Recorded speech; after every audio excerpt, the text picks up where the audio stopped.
Salam damai dan bahagia. Saat ini kita sedang menyaksikan satu babak penting dalam sejarah kesehatan Indonesia.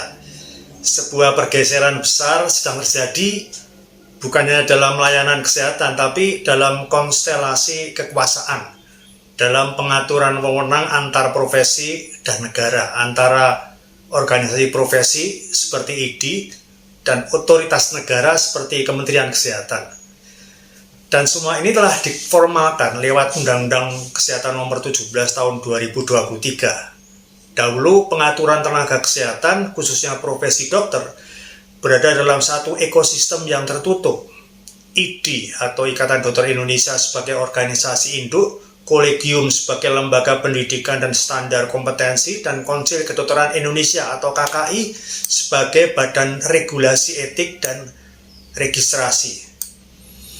Ketiganya terhubung erat dengan dominasi IDI yang tak terbantahkan. Ada keunggulan di situ karena mereka tahu betul kebutuhan profesi, tapi juga ada konflik kepentingan dan eksklusivitas tentunya. Kini negara mengambil langkah berbeda. Pemerintah melalui Kemenkes dan DPR memandang bahwa sistem itu terlalu tertutup, terlalu menjaga kepentingan korporatisme profesi, dan kurang berpihak pada akses publik terhadap layanan kesehatan yang adil, murah, dan merata. Mari kita lihat perubahan paling mendasar. 3 lembaga yang sebelumnya berada dalam orbit IDI kini telah dirombak dan diposisikan secara struktural di bawah pemerintah. Pertama, Konsil Kedokteran Indonesia telah dilebur menjadi Konsil Kesehatan Indonesia yang tidak hanya mengatur dokter, tetapi semua tenaga kesehatan, dan berada dalam subordinasi Kementerian Kesehatan. Yang kedua, Majelis Kehormatan Disiplin Kedokteran yang kini berubah menjadi Majelis Disiplin Kesehatan, yang juga berada dalam kendali struktural KKI dan pada akhirnya pada Kemenkes. Yang ketiga, kolegium yang dulunya dibentuk dan dikendalikan IDI untuk tiap spesialisasi, kini menjadi alat kelengkapan Konsil Kesehatan Indonesia sehingga berada dalam subordinasi Kemenkes. Artinya negara mengambil alih domain yang dulu sepenuhnya dikendalikan oleh profesi atau oleh IDI. Konstelasi kewenangan antara pemerintah dan profesi kesehatan, khususnya profesi medis ini berbeda-beda di tiap negara, tergantung pada sistem hukum, tata kelola negara, dan sejarah relasi profesi dan negara. Secara umum terdapat 3 model utama dalam hubungan ini. Pertama, model self-regulatory profession atau swakelola profesi. Contohnya di Inggris, Kanada, Australia, di mana profesi kesehatan seperti dokter itu mengatur dirinya sendiri melalui lembaga independen seperti General Medical Council di Inggris, Medical Board of Australia, dan College of Physicians and Surgeons di Kanada. Pemerintah memberi otoritas hukum kepada lembaga profesi untuk mengatur pendidikan, registrasi, reservasi. Yang kedua, model state regulated profession atau kendali negara. Contohnya Prancis, Tiongkok, dan Arab Saudi misalnya, di mana negara memiliki kontrol penuh terhadap sistem pendidikan, sertifikasi, dan regulasi tenaga kesehatan. Organisasi profesi bersifat asosiasi atau pendukung, bukan regulator. Pemerintah membentuk dan mengatur Majelis Medis Nasional atau badan serupa di bawah Kementerian Kesehatan atau di bawah Presiden. Profesi tunduk pada hierarki administratif negara. Yang ketiga adalah model hybrid atau kolaboratif. Contohnya di Belanda, Jerman, Jepang, Korea Selatan. Regulasi dibagi antara negara dan profesi.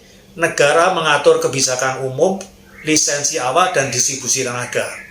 Profesi mengatur standar etik, pendidikan berkelanjutan, dan disiplin internal. Posisi Indonesia saat ini pasca Undang-Undang Nomor 17 2023 itu menuju model state regulated, di mana negara itu mengambil alih fungsi yang dulunya berada di bawah organisasi profesi. Profesi tetap hidup, tetapi dengan fungsi pendampingan non-regulator, mirip dengan peran Medical Association di negara-negara seperti Prancis atau Tiongkok itu. Pertanyaannya, apakah ada alasan yang mendesak bagi pemerintah Indonesia untuk melakukan pergeseran regulasi dari model self-regulatory provision ke state regulated provision sebagaimana tercermin dalam Undang-Undang Nomor 17 2023 itu? Perlu dianalisis dari 3 aspek utama: alasan hukum, alasan kebijakan, policy, dan alasan kontekstual atau situasi sosial politik dan mutu layanan kesehatan. Pertama, dari alasan hukum dan konstitusionalitas. Cukup alasan secara hukum jika memang negara itu memang berwenang secara konstitusional dalam mengatur sistem kesehatan. Itu pasal 28H dan pasal 34 Undang-Undang Dasar 1945. Profesi medis itu bukan entitas otonom seperti daerah atau lembaga negara independen, sehingga bisa diatur oleh undang-undang biasa. Putusan Mahkamah Konstitusi sebelumnya, misalnya keputusan Mahkamah Konstitusi nomor 14 tahun 2007, menyatakan bahwa profesi dapat diatur oleh negara demi kepentingan umum. Kemudian alasan kebijakan publik. Pemerintah punya argumen kuat dari sisi kebijakan, antara lain, pertama, distribusi tenaga medis yang timpang. ID dan kolegium itu dianggap terlalu eksklusif dalam seleksi dan penempatan spesialis. Kemudian masalah biaya pendidikan spesialis yang tinggi dan terasa tertutup. Sistem pendidikan dan sertifikasi dikendalikan oleh kolegium yang berada di bawah pengaruh ID. Yang ketiga adalah kebutuhan reformasi sistem kesehatan. Transformasi layanan primer dan sekunder itu memerlukan tenaga kesehatan yang disiapkan negara, bukan semata-mata oleh asosiasi profesi. Kemudian berikutnya adalah alasan sosial politik dan krisis legitimasi profesi. Ada persepsi di publik dan di antara pengambil kebijakan bahwa organisasi profesi itu terlalu kuat dan sulit dikontrol. Dalam beberapa kasus, ini dinilai sulit menerima terhadap pendapat yang berbeda. Ada berkembang kabar dari masyarakat tentang perilaku kurang profesional dari organisasi profesi dan oknum dokter, seperti selama ini organisasi profesi lebih fokus melindungi kepentingan ekonomi anggotanya daripada menjawab kebutuhan rakyat.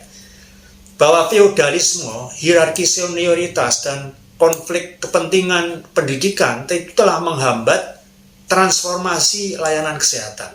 Contohnya, proses pendidikan spesialis yang mahal, lambat, dan eksklusif, hambatan distribusi dokter karena sistem izin praktek yang harus ada rekomendasi kolegium atau ID.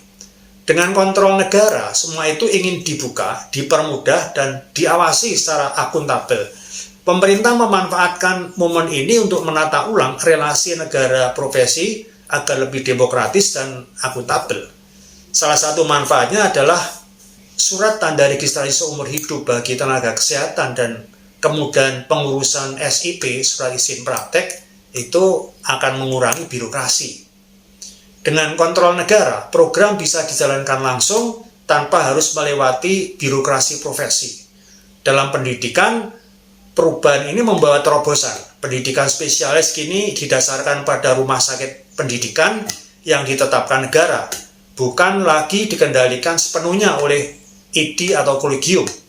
Dan direncanakan biayanya nanti adalah gratis dan peserta mendapat gaji dan jasa medis pula. Distribusinya diatur pemerintah sehingga dokter tidak hanya menumpuk di kota besar. Pemerintah juga melarang keras praktek perundungan dalam pendidikan medis. Sebagian kalangan medis menyebut ini sebagai pengambil alihan otoritas profesi, sebagai bentuk intervensi negara terhadap otonomi profesional. Bahkan ada yang menyebut ini sebagai pembunuhan institusi profesi secara perlahan. Tapi ada argumen tandingnya, yaitu bahwa selama ini otonomi itu kurang akuntabilitas, terlalu tertutup dan tidak berpihak, dianggap tidak berpihak pada rakyat. Negara mempunyai kewajiban konstitusional untuk menjamin hak rakyat atas kesehatan. Apakah profesi itu harus otonom dan independen? Tentu iya, tapi dalam kerangka etika kepentingan publik dan keadilan sosial. Profesi bukanlah kerajaan tersendiri. Mereka bekerja untuk masyarakat dan masyarakat diwakili oleh negara dalam menata sistem kesehatan. Reformasi ini harus dilihat sebagai penyempurnaan relasi antara negara dan profesi, bukan sebagai pemusnahan. Negara tidak boleh anti profesi, tapi profesi juga tidak boleh mendahulukan kepentingan anggota daripada kepentingan masyarakat luas. Kita sedang berada dalam masa transisi ini. Akan banyak friksi, banyak resistensi. Tapi satu hal yang pasti, rakyat Indonesia itu membutuhkan sistem kesehatan yang murah, mudah, merata, bermutu, dan manusiawi. Jika reformasi ini dijalankan dengan niat baik, pengawasan terbuka, dan partisipasi aktif dari semua pihak, maka ini bisa menjadi tonggak sejarah. Tapi jika hanya menjadi alat kontrol politik baru, maka kita hanya akan mengganti satu oligarki dengan oligarki yang lain. Mari kita jaga perubahan ini, bukan untuk profesi, bukan untuk politik, tapi untuk kesehatan seluruh rakyat Indonesia.